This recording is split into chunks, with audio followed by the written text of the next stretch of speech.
to ba maciji ko ba maciji a ciki zan ga maka to alhamdulillah mun zo mu Kano kuma mun zo mu da muka zo mu sai muka kalla mutanen Kano sun karraba mu tare da 'yan sanda sai muka ce inda duk 'yan sandan Najeriya haka suke kamar bawan Allah nan to gaskiya da Najeriya ta canji sosai domin bawan Allah nan yana ba mu gudunmawa ta social media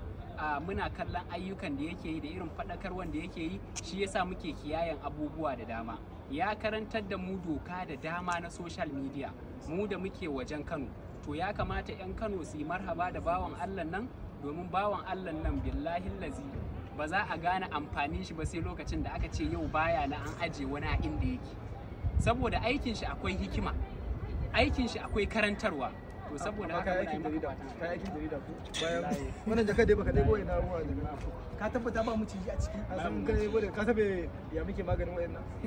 harka ce ta tsaro lafiya sai ya dauke kamar da baka labarin to salamu alaikum ina gode Allah kai mu gidan lafiya